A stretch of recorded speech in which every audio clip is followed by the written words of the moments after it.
Chapter 8, Jewish Fables by E. Michael Jones. It's reassuring to know that Professor Harari believes in the truth, even if he uses the phrase to promote what is obviously false. But is it true to say that differentiation according to sex is not part of the biological or natural world? That would be hard to maintain. What Harari is really telling us is that he is the self-appointed, undisputed commissar of all meanings when it comes to biology. Anyone who insists that male and female have a meaning which our homosexual professor does not like gets ruled out of court immediately by being associated with Christian theology, which is an insult if you're a Jew. In doing this, Professor Harari strains our credulity and endangers thereby his own role as a successful commissar for the American Darwinist empire of political control through state-managed appetite. The entire edifice of imperial control is based on one non-existent premise, namely the unprovable non-existence of God. Quote, "The theological meaning of natural is in accordance with the intentions of the God who created nature. Christian theologians argue that God created the human body, intending each limb and organ to serve a particular purpose. If we use our limbs and organs for the purpose envisioned by God, then it is a natural activity. To use them differently than God intends is unnatural, but evolution has no purpose. Organs have not evolved with a purpose, and the way they are used is in constant flux." End quote.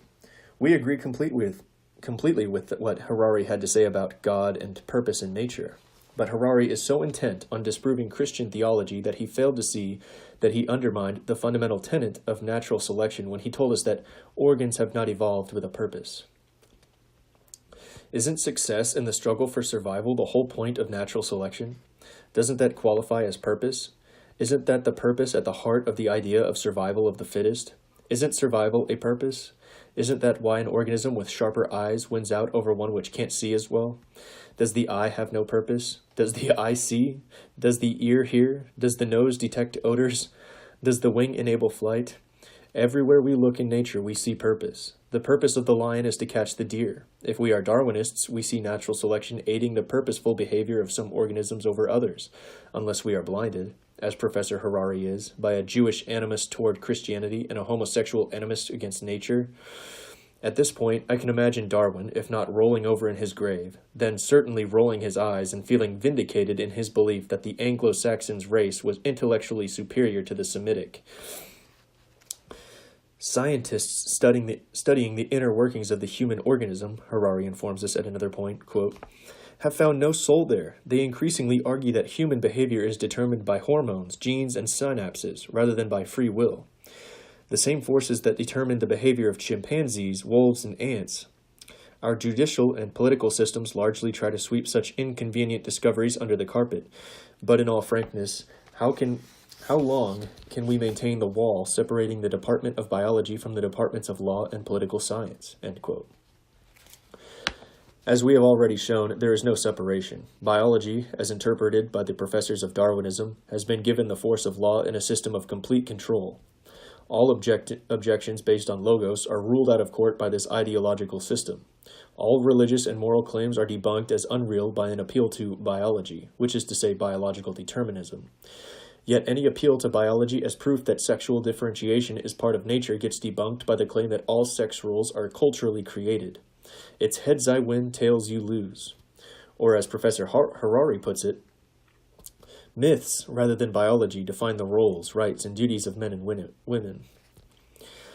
Words mean what the professor wants them to mean. Harari's book is not so much a history as a celebration, as he puts it, of the marriage of science and empire, which united to create the operating system of the American empire. Jews like Harari play a crucial role in bringing the two together by giving us a reading of Wealth of Nations, the most important economics manifesto of all time, which sounds as if it had been cribbled from the writings of Murray Rothbard. Which sounds as if it had been cribbed from the writings of Murray Rothbard. Quote, "In this view, the wisest economic policy is to keep politics out of the economy, reduce taxation and government regulation to a minimum, and allow market forces free rein to take their course.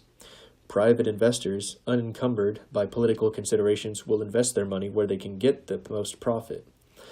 So the way to ensure the most economic growth, which will benefit everyone, industrialists and workers, is for the government to do as little as possible. This free market doctrine is today the most common and influential variant of the capitalist greed. End quote. If I could turn the page here.